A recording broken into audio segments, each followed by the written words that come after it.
Hello friends, welcome back to Meenakshi channel. ఇప్పుడు నేను ఒక మామిడికాయ చెట్టు నాటుపోతున్నాను అండి. అందుకు ఒక పనికిరాని ఒక బకెట్ అయితే తీసుకున్నాను. దానికి ఇలా స్టవ్ వెలిగించి ఒక పనికిరాని ఒక చాక్ తీసుకొని దాన్ని మంచిగా కాల్చి బాగా ఇట్లా బకెట్కి హోల్స్ పెట్టాలి.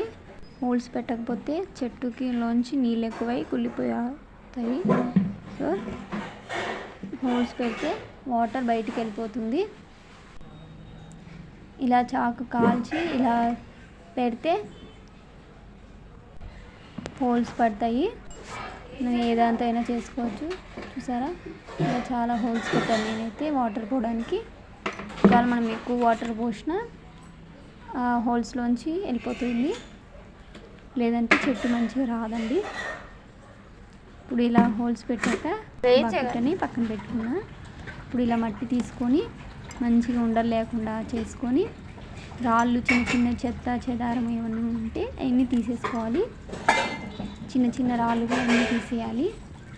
ఉండలు లేకుండా చేసుకొని మంచిగా సాఫ్ట్గా చేసుకున్నాక మట్టిని ఇప్పుడు కొద్దిగా మట్టిని తీసుకొని బకెట్లో వేయాలి.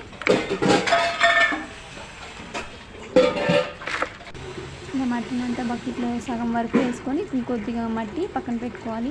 ఇప్పుడు ఇలా మామిడికాయ చెట్టుని నేను ముందే నీళ్ళలో పెట్టుకున్నానండి. ఇప్పుడు ఈ మామిడికాయ చెట్టుని బకెట్లో ఉంచి ఇప్పుడు కొద్దిగా మట్టి వేసుకోవాలి. మామిడికాయ ఏర్లన్నీ మునిగేదాకా మనం కొద్దిగా పక్కకు పెట్టుకున్నాం కదండి మట్టి. ఆ మట్టి కొద్దిగా ఇట్లా వేసుకోవాలి. ఏర్లు కూడా కనిపించకుండా, బయటికి ఏర్లు అయితే కనిపించకూడదు. ఇలా నాటుకుంటే మామిడికాయ చెట్టు మంచిగా పెరుగుతుంది. ఇప్పుడు ఇలా మట్టిని మొత్తం గట్టిగా బాగా ఒత్తుతూ ఉండాలి. ఇలా ఒత్తి ఉంచాక కొంచెం హెల్తీగానే వేసుకోవాలి మట్టిని, ఎందుకంటే మనం వాటర్ పోస్తాం కాబట్టి కింద పోతాయి. సో ఇప్పుడు నేనైతే వాటర్ నిండా పోసానండి, ఎందుకంటే ఫస్ట్ టైం కదా. వాటర్ ఎక్కువ పోస్తే మొత్తం మట్టి అన్నీ తీసుకొని మొత్తం మట్టి అంతా తడి అవుతుంది. మిగతా వాటర్ అన్నీ హోల్స్ నుంచి బయటకు వెళ్ళిపోతాయి.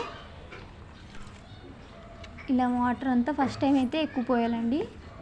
రోజు అయితే మనం కొంచెం వేసుకుంటే సరిపోతుంది. ఇలా వాటర్ అంతా వేసి కొద్దిసేపు ఉంచాలి. ఇలా కొద్దిసేపు ఉంచాక ఆ వాటర్ మొత్తం ఇంకిపోతుందండి. ఇలా వాటర్ అంతా ఇంకిపోయాక అంతే. ఈ వీడియో మీకు నచ్చినట్లయితే లైక్ చేయండి.